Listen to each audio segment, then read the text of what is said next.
Welcome back to the Liberating Generations podcast. I'm Regan Claire, and this is my beautiful mother, Dr. Keesha. In this episode, we are going to explore how trauma plays a part in the information of your microbiome, and by extension, in your immune system, genetic expression, hormone regulation, and overall health.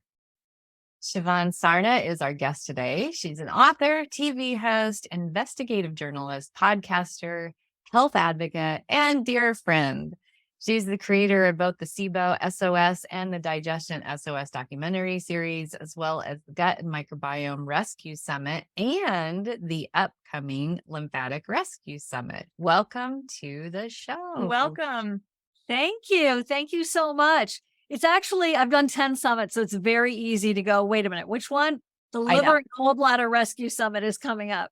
That's the one. Wow. That's the one. Sorry Lymph about is that. great. No problem. Fascia is also fantastic. I really explored a lot of those underspoken, underdiscussed situations and conditions. And the one coming up June 19th for a week is Liver Gallbladder Rescue Summit. Yes, Wow. Liver Gallbladder Rescue. So yeah, you've done a lot of summits. So have I. I've also done 10 summits, and Awesome. Wow. it's so much fun to do them, isn't it? It's so much work and so much fun. And I helps love so many talking people. to people. That's what I love about it. Like, Mm. that's how you and I got talking together. Yeah. Yeah. Exactly. We get to talk to really intelligent people, and it's so much fun to do that. It truly is. And impact, help other people to get the information that they need. So Yeah. So we know that your next event is on liver, gallbladder, and rescuing those. But Yeah. we want to start in your beginnings. Yes, We please. have SIBO. I'm so sorry. Small intestine bacterial overgrowth is not for sissies. No. No, it's not. Yeah, we're working on reorganizing our digestive systems right now, of which the liver and gallbladder are part, from environments that are housing small intestinal bacteria that's Mhm. overgrown to healthy, functional gut health. Yes. Yeah, that's what we're working on right now. And it is kind of a big job. It's a process. It is. It really is. You're really trying to recreate a new environment, and there's symptoms along the way. So I hope you guys are following the protocols. And then going to get on a prokinetic so you can make sure your migrating motor complex continues to sweep the bacteria and archaea out of the small intestine so that you will not relapse. That's the biggest thing that people have happen. And I think, yeah, we don't want to make this about all that, but yeah, that's one of the things that I was kind of excited about the timing of this to discuss was the fact that when you have trauma, it actually affects that migrating motor complex. And it also chews through a lot of your stomach acid. And that makes you more susceptible to things like Helicobacter pylori, SIBO, digestive issues at large. And it does affect the makeup of your microbiome. So, that this subject matter that we talk about on this podcast, Liberating Generations, where we're talking about intergenerational trauma, it actually has a direct correlation to the bugs that live in your gut. Yeah. I'm not surprised at all. And if I just take it to the physicality of it, and then our mothers and vaginal births and how they were impacted, and then the free will of your decisions in this lifetime about how you want to take care of yourself, and what you learn from your parents and their parents, and your decisions of self-sabotage versus creating, not just, I'm not even talking about reproduction. I'm just saying creating a pro and forward motion in your life. I find that to be really underestimated and another under-discussed topic. Yeah. Well, that's why we're here.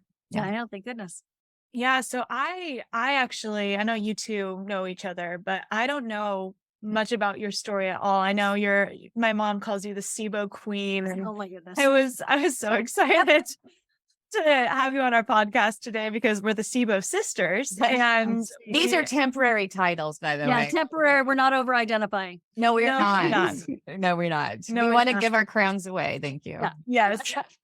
So here on Liberating Generations, we love to kind of start the show off by asking our speakers about their personal stories of intergenerational trauma and how that kind of led them into the work that they're doing in the world today. So if you feel comfortable, I would love to hear your Oh, it's story. very, very kind of you to ask. Well, my father was born in the late 1800s. He was Indian from India, and my mother was 30 years his junior. So she married a man of legitimately another generation. Late And 1800s. Your father? my father was born in 1898, no lie. Right. Wow. So before you sitting there trying to extrapolate how old I am, he was 69 years old when I was born. Okay. Surprise, Wow, baby. that just blew a little. I know, right? Yeah. Right. And so my mother was 39 when I was born. And, in the time that I was born, that was, a geriatric birth practically. Maybe that was officially what it was called, but it was interesting. I was surprised. And, I was the one who cared for my mother as she was dying of lymphoma.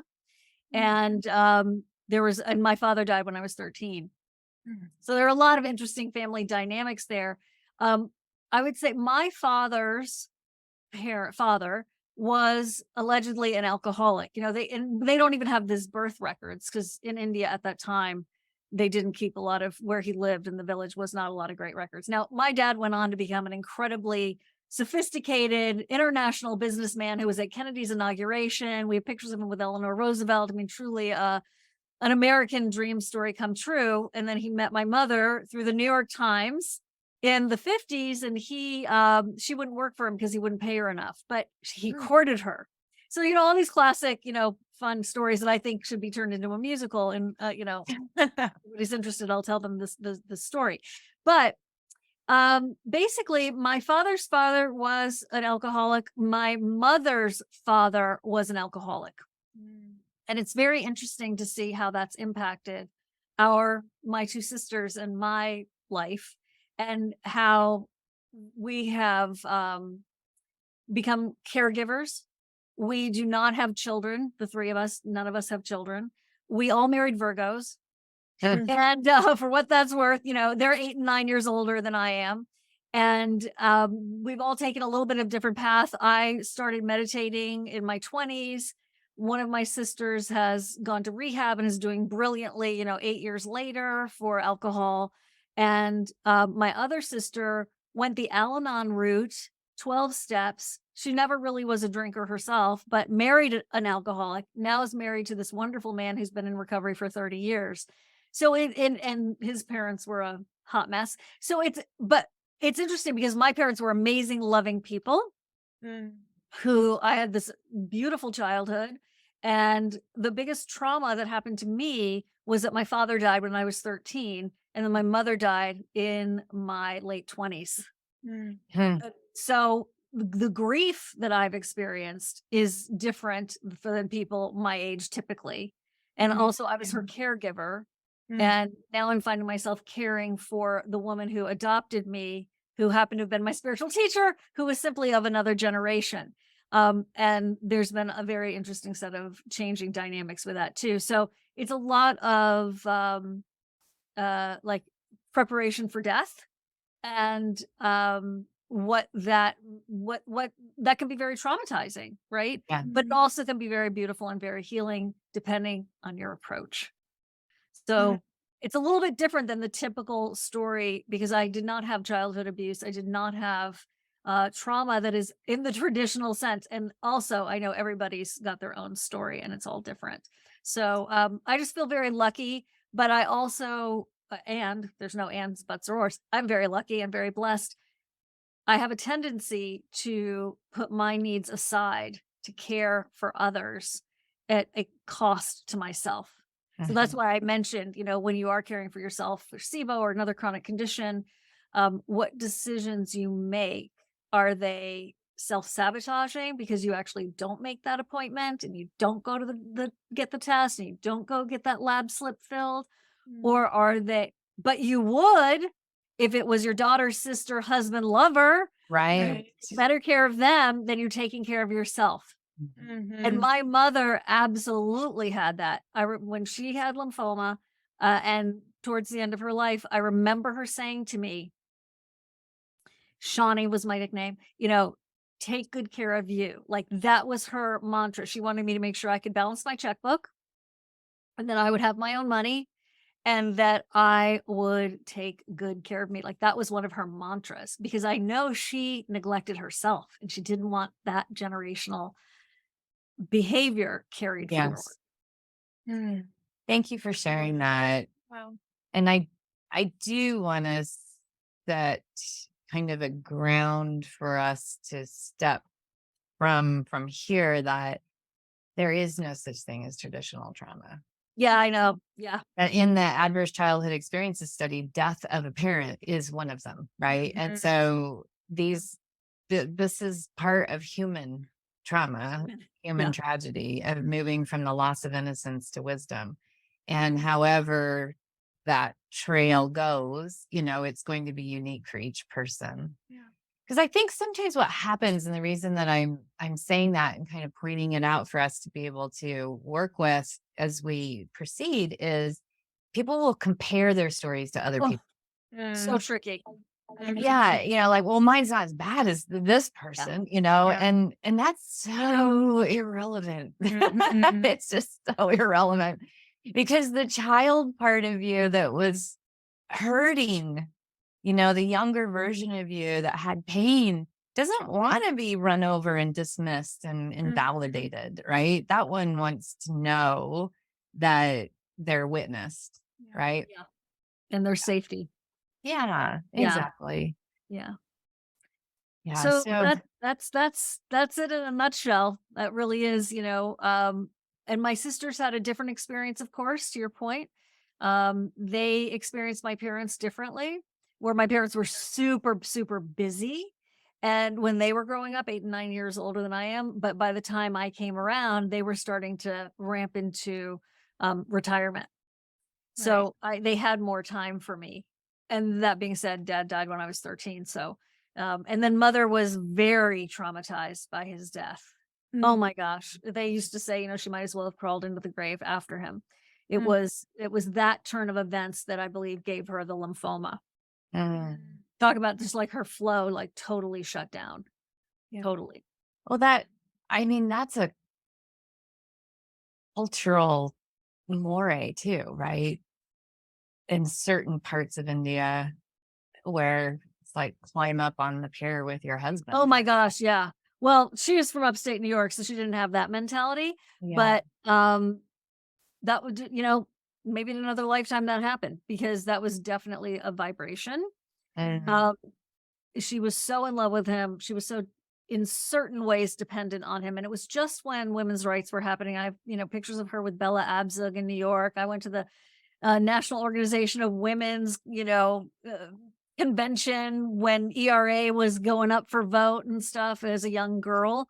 My mom really was cutting edge in that way, but she still had her feet in both worlds of traditional women's roles and wanting to break free. And then dad being from India and so much older and his value system, he was incredibly cosmopolitan. Oh my gosh.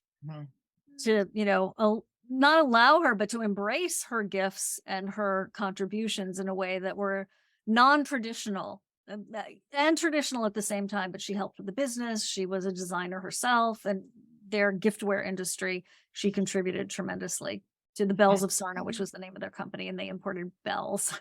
Yep. And Indian handiwork things like fabrics like this, like your fabric back there, brass incense burners, all the hippie stuff. They made it off of that. Yeah, no, that in my mother, in fact, we're leaving in just a couple of days to go spread my father's ashes at the place where they had their first date. And we're in the Seattle area and we're traveling to Wyoming to go to the place where they grew up and, actually had their first date and where my father's mother's ashes are spread. So we're taking that journey in just a couple days. And my dad's been gone now for a year and a half, and it's very similar to what you're describing. My mother was just like, he was the star, the sun, the moon, everything. Yeah. Mhm. Yeah. So it's been very, very, it kind of the same thing, like crawling up into a hole after him. So starting to see a little bit of that. Yeah. We invited her to come to Europe with us, and Yeah. we're trying to kind of get her to have a life outside of grandpa. I mean, they were together since they were 19 years old. Wow. Yeah. Yeah. That's an That's a entire whole life. nother life. She's Mm, looking at literally a whole rebirth. Yeah. mhm. Yeah, it's a Mhm. tough one. Yeah. So the traumatic aspect of that is part of human life. This is like what you were saying, preparing for death. Yes. I've actually got this book Yeah. sitting right here that, I do a lot around life in relation to death, and my spiritual path is also very much about recognizing the impermanence of Mhm. human life, and I mean, not just human, but just anything that is sprouted, is born, is hatched, is programmed to die. It's going to die in the form that it's in. And how do we spend our time? Do we spend our time on the consciousness that Mhm. remains and moves on, or do we spend our time on, making our bodies look like they're in their 20s? It's a balance. It's such a Balance. balance, right? Yeah. And that's what the yogi does, right? They Yes. they prepare their mind, body, and soul for continuation, but also their physicality, like hatha yoga, originally designed to help yogis to be able to sit and meditate for Mm. long periods of time without distraction and discomfort. So truly recognizing the body as a vehicle to take Right. best care of what's going on the inside and the soul. So it's really a balance. But if you start to look at health as a devotion Mhm. to the universe, which you are a spark of, it kind of exalts it and takes a lot of the pressure off of, "Ah, I don't want to exercise. Oh, I don't want to drink my water. I don't want to. Mhm. It's an act of devotion and gratitude, and that really helps with compliance. I have found. I couldn't agree Oh, yeah. more. Yeah. Yeah, I love that. I love that. It's a devotion. I'm so curious that you're doing this work in preparing for end of life. I've never, outside of like my mom's world, she's very much into that, and she's introduced it to me as well. And of course, like now that I'm learning about it myself, I just think it's such important work. I hope we're not going off track too much by me asking you this, but how did you get into that work? Well, I started to meditate in my right when I graduated from college. I met my spiritual teacher, and it was at a point of where I could go either way. Like I was either going to really be superficial and confused for the rest of my life, or make a wrong turn, Mhm. or I was going to take that road less travel, as they say. Mhm. And I went to the University of Florida, go Gators, I guess.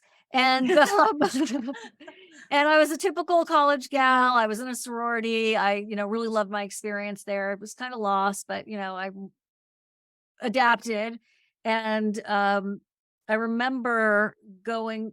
I remember as a child always being concerned my father was going to die because look, he was 69 when I was born, and I just base instinct was like, wow, there's a shelf life here. And Mhm. so I'd always sort of looked at things a little bit more spiritually than other people because I grew up in a house of Buddhas and Jain statues, and my parents were very open to alternative philosophies. We believed in karma. That way, they didn't call it karma; it was the golden rule. But that was sort of the premise Mhm. of our family value system, which was very freeing because then I got to go to the Lutheran church with my girlfriend when I would slumber parties. I went to the synagogue. I went to the Mhm. Baptist. I went everywhere. I love nature. So we would go out into the beach and, we would see God in the sunset. So it was kind of a great breeding ground for possibilities, right? I can tell that's, you can jive with that. Yeah. And right. And my father was a Sikh, Sajan Singh Sarna. And my mother, through her mother, Cleo Hughes Brown, the Irish side of the family, we went to like a little sweet church. Um, and the woman at the front, the pastor, minister, whatever, she would send messages from beyond. right? Mm. So after my dad died, I was there with mom. I was like, all right, whatever. Nana was into this. She was a seeker. This is upstate New York. Nana Cleo Hughes Brown, who was a school teacher in the 1920s. Like, you see the picture and it's like, that is a classic woman from that time, but she was very also cosmopolitan in her mind. So we went to this little church in Sarasota, and dad had died maybe when I was 13, so it was probably 5 years prior, and it wasn't great, but I was doing my best, and mom was a hot mess too. So the woman at the front of the church goes, I see a man with dark skin and I hear bells ringing. Mm. And I mean, goosebumps just went through me, and mom and I looked at each other, and it was like the last thing the woman said after like saying all these things about everyone else's dead relatives. And I was like, well, that's all there is to it. That's not an accident. I'm a believer. And I started really my official quest then. I got into astrology. I had my Cher's astrologer happen to live in Sarasota. She's a dear friend. I didn't know that's who it was at the time, but she did my chart, and I was like, oh my, I am so relieved, because I had never felt more understood Mhm. than by Bridget Walther that day. And it Mhm. was like the clouds parted. And I understood myself, and she had given me language to Mhm. understand myself for the first time, and the relief, the soul relief that happened. So it's really been a journey since then. Really, at 13, I started wondering. And then when I was at that church, Shrine of the Master is what it was called.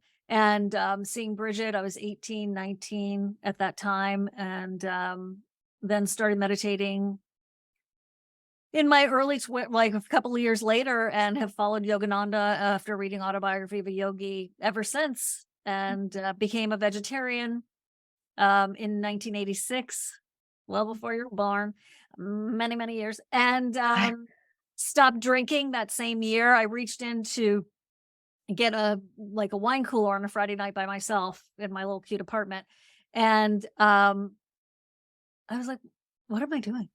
Why am I by myself on a Friday night, perfectly thrilled to have a weekend? Why am I reaching for a wine cooler? They Mm. don't make me feel good. I don't need the calories. I mean, whatever it was like no upside. I wasn't social. I was by myself. And Mm. I felt like this hand reached to my forearm very gently and lovingly. And I heard a voice, my own, whatever. And it was like, what if this drinking is more than a habit? And I Mm. thought of my ancestors. I Mm. thought of the grandfathers that I never knew, but Mm. that legend in the family was about their alcoholism. And I Mm. said to myself that day, probably 1987-ish, I wonder, no, this was 1986. I wonder how long I could go without drinking. And I haven't had a sip since. And I mean, Congratulations. yeah, it just is nothing. I mean, it doesn't even appeal to me. And it stopped appealing to me like about 3 months after I Mhm. stopped. I Mhm. started to feel better. I had more clarity. Just everything started to change for the better, because I think that was one of those non self sabotaging, but self preserving decisions that I made Mm. in my, I don't even know if I was 20 or whatever. And I think that the universe was watching what I was going to do. And I think in that moment of a karmic pivot, I started my spiritual path more officially at that time. Mm. Mm. Oh, that's beautiful. I have chills. Ah, thank you for My a bit sharing. of a bit of my story Yeah. is, I've been sober for 8 months now, Oh, and yeah, 8 months today, and congrats. thank you so much. But yeah, absolutely. When I used to drink, I heard that voice too, but I ignored it for a lot longer than I probably should have. And No now, shoulds. but no shoulds. Yeah, Yeah. it's true. I ignored it at the yeah, the amount of time that I needed to in order to really get to the point where I was at where I said no more. And my spiritual practice since then, like you said, it has just skyrocketed. So many doors have opened. I've met a spiritual teacher as well, and really in my practice now. And Yeah, I absolutely love that. Thank you so much for sharing that story. Oh, I'm so glad. I don't talk about it very often because it's so unpopular Mm, to not drink and mm, and not do drugs or whatever, or not eat meat or animal products. And when I was on TV, I just retired from TV after 24 years in September. mm, A very sweet number one host on Home Shopping Network, HSN, where I worked. She heard me say on air that I didn't drink and didn't eat meat. And she very kindly and in a loving way pulled me aside and said, "You know what, Siobhan? I think it's better to be more like our customers than not." So she just wasn't saying don't change. She knew I wasn't going to change in that way, but she just said I wouldn't mention it. And I was like, commercially, I totally get what you're saying. yeah. Got it. And it was like, the 90s or early 2000s or something. And I was like, okay, I got it. I see your point. And I Mm, appreciate it because she was just being Yeah. colleague kind. But not that I talked about it a lot before, but I do a little bit of beat before I talk about it and think about it a little bit before, just to like, wait, what's my audience? But mhm, at this point, with there's no turning back, and like, what am I doing if I'm not talking about it? Because I mm. had no idea you had a drinking issue, and so I'm glad I was able to share a little bit about sorority girl in the University of Florida can do it, who drank like a fish at that time. Like a lot Yeah. of people can do it too. Yeah, I think it's so important to share that as well. I mean, I'm seeing more and more people becoming sober and sober curious in this day and age than I'm sure back in the early 2000s when doctors were still saying that a glass of red wine a night is actually great for your heart. But now there are so many studies that are coming out that actually are going against that research. And it's yeah, it's a really beautiful thing, that I feel honored. It's a movement that I feel honored to be a part of, and I think as someone who has been, sober for a very long time, it's yeah, coming from you, I think our listeners need to hear that. They need to hear what's possible and what can come from really cutting out a toxic substance from their life. Um, Yeah, it feels good, and your liver and gallbladder will certainly love you for it. That's what I was just gonna say. yeah. I mean, people want to know the supplement to take so that they can still, They can still drink. consume things that are clearly not good for their health. And I do genetics testing on Mm, all of my patients. And part of the reason for that is to help guide them with actual data that says, look, your DNA is asking you to not do this. You are not set mhm, up physically to be able to mhm. manage this thing. Yep. And I think that's so helpful to be able to put data in front of people that Mhm. helps guide them. And I mean, most of my patients have autoimmune disease or cancer, and clearly their bodies are saying, Mm, this Right. isn't working for me. And it's mhm, not about what supplement can I take. mm, It's really about how can I turn toward my body this amazing, glorious feat of engineering, miraculous, vehicle, mhm, and say, you've been supporting me all these years, probably largely without gratitude. mhm, How can I now turn toward you with the deepest gratitude, mhm. appreciation, and curiosity and Yeah. say, how can I now support you Mhm, Right. so that you can continue supporting me through this life? mhm. And I think we take for granted and are quite entitled when it comes to our bodies. Oh my They gosh. are supposed to behave this way. They're not supposed to do it this way. Why aren't they doing it this way? Instead of, we're all very, very different. Mhm, We have different karma. We have mhm. different missions and purposes on this planet. And the body is not something to feel entitled about. Yeah. Well, like I always say, if our body was transparent and we could see inside all the functions, like my intestines would be the prettiest ones, and like we would have, be on the cover of Cosmo with like our stuff, and we wouldn't eat crap because we want to like it'd be very competitive. But Yeah. yeah, I mean that's it's really really important to learn as early as possible, Yeah. because that regret, you can have all the money in the world. If you lose your health, you only Mhm. have one prayer. Mm, It's not about money at that stage. That's So right. Yeah, it's super, super important. You know, and just to mention something that literally has happened to me this week about cancer, I was looking at myself in the mirror after taking a shower, very normal operating procedure, big mirror in the bathroom. And for some reason, I decided to lift up my breast to just like see what was going on under there. And lo and behold, there was a basal cell carcinoma there, Wow. a mole that I had never noticed before in my life. Do I lift my boobs up and look in the mirror? Like, basically, no. I don't know if I've ever done that before, you guys. So I wanted to like do a PSA right now. Look in the nooks and Mhm. crannies between your toes, the armpits, you know, Yeah. crotch, butt, everything. Go to a Yeah. good dermatologist and let them take a look see too. And so I had the biopsy and I'm going back to have margins removed. But if I hadn't done that, like I don't know how long it's been there, etc. So like tits up, everybody. Tits up. Yeah. Tits Tits up. up. Yeah. That's the name of this episode. There you go. That's the end of that PSA. Let us Well, having run a bunch of summits, and as we said, like the fun part is talking to experts and on a subject matter that you're curious about, or you wouldn't be doing it. Mm. I'm curious what your fun key takeaways are from the Liver and Gallbladder Rescue Summit that's just about to launch. Mm. Well, you know, the first time I ever even thought about my liver, other than generically back in the 80s when I was drinking, was and thinking, oh, I don't feel well. Is that my liver? Moving on. You know, like that was like the fleeting thought.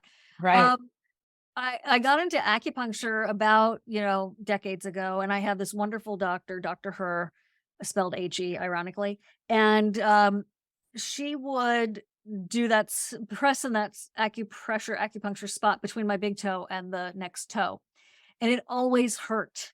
And she would say to me in her wonderful accent, well, first of all, she would call me her problem child, and then I would correct her and I would say, no, precious flower.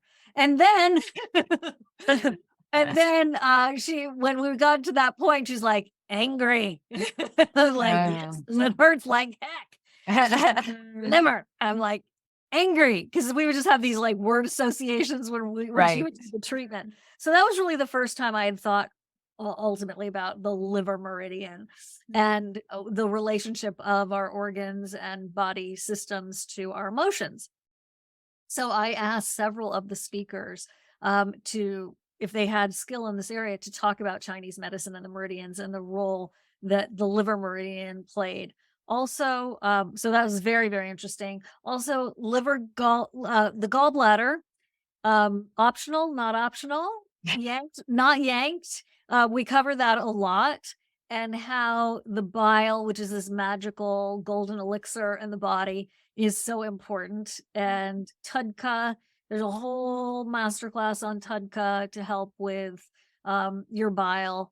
And so there's lots of Chinese medicine. There's lots of, you know, I won't say it's a cleanse summit, but of course people talk about and touch on cleanses, but Mm. it's not a, by the very nature of the organs, there's detoxification, but it's not like a, you know, 40 hours of detox, Right. because there's certainly more to it than that.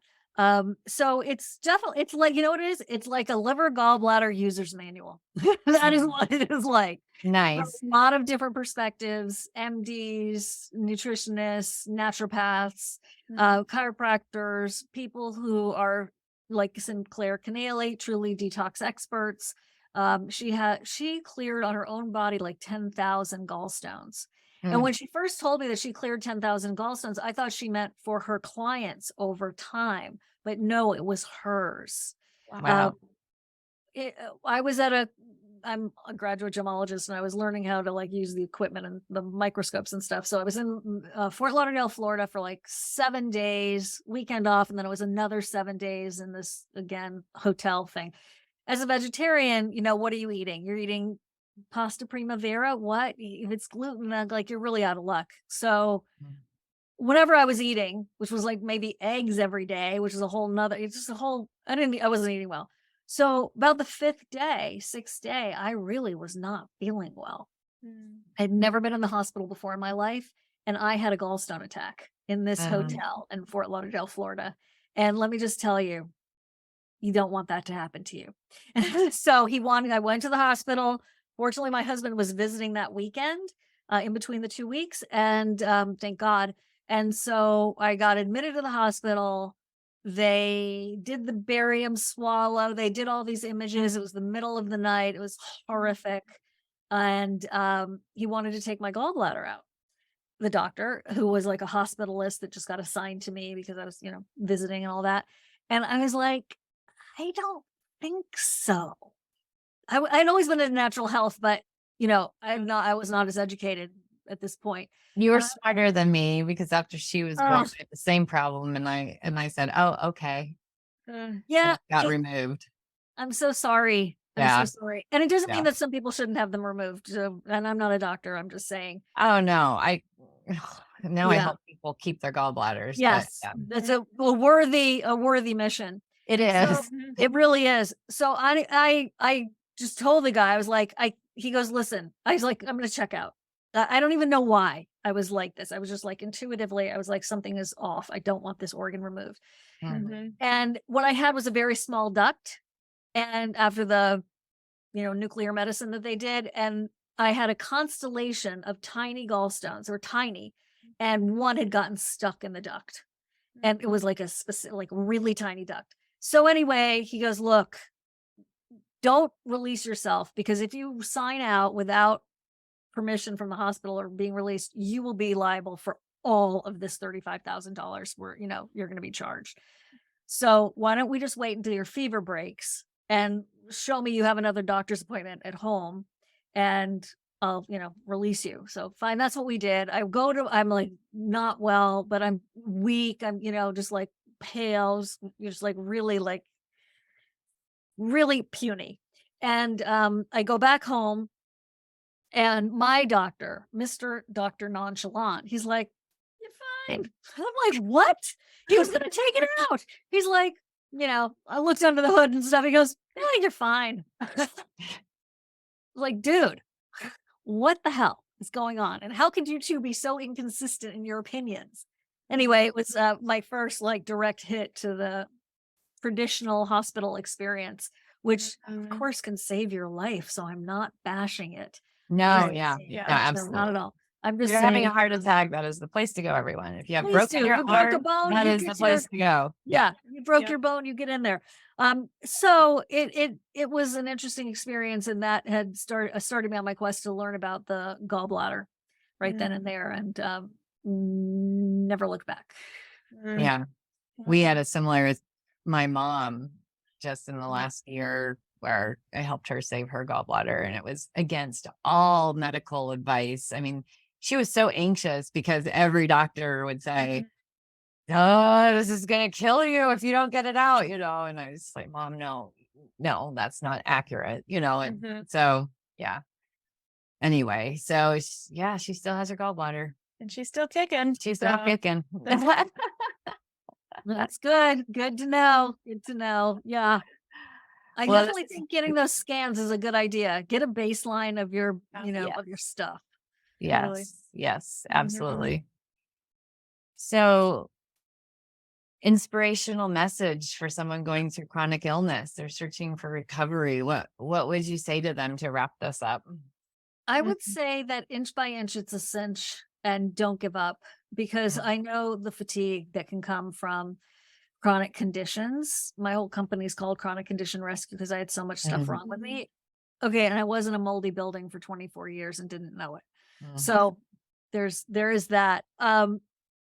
So actually check to see if you have mold, if you're dealing with chronic conditions and they're not resolving, and to evaluate your energy levels and pace it so that you're not overwhelmed, because there is hope. There are more answers now than ever before. There are people to support you, and you with diligence and persistence, even though you probably don't want to get out of bed, I understand, you can make your way through it. And a managed chronic condition can make you feel 100% better than an unmanaged chronic condition.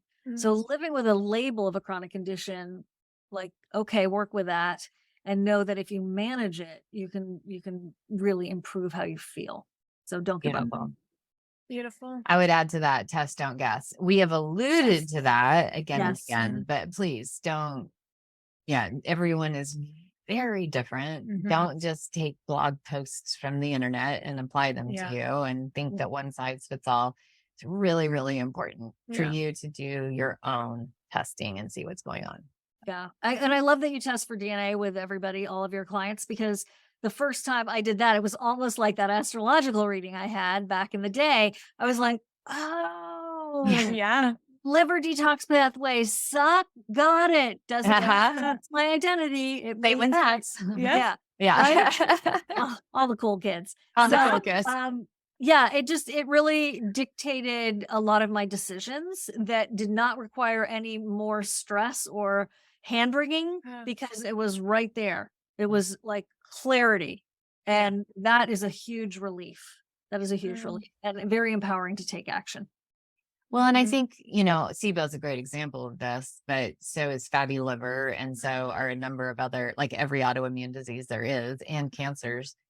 There's not one pathway through it. And Right. so people will find competing information, stuff that Mhm. even if you're starting to talk about FODMAPs, right? And they're like, well, how come this site says this and this? Yeah. And it's because every single person will write to what it is that worked for them. Yes. It's Right. very important that you get on a journey of self-discovery, Yeah. and use those as kind of guidelines about how to do the testing for yourself, Mhm. right? And then have a guide that knows what they're doing Mhm. instead of just handing out the same stuff to everybody. So Yeah. Yeah. And in a society that's all about instant gratification, it's like really just Mhm. having patience Mhm. with the process and with yourself. I mean, we're 2 weeks into this cleanse and I have to catch myself. I'm like, why am I not feeling completely better already? And then I remind myself it's 2 months and then it might not even be over. Like it's Yeah. really having patience with your body. Yeah. That's the resilience piece for sure. Yeah. it took Mhm. a while to get to the place where you noticed something was up. So Yep. it's going to take a while to Repair. repair it. Yeah. Mhm. Well, Shivan, thank you so much for all that you do in the world. Yes. And, Thank you. you help so many people and for taking the time to share just even a fraction of your wisdom here on the show with us. Mhm. Well, It was it's an honor. such an honor to meet you. It's so good to meet you. Keep the good generation thing going, you two. Awesome.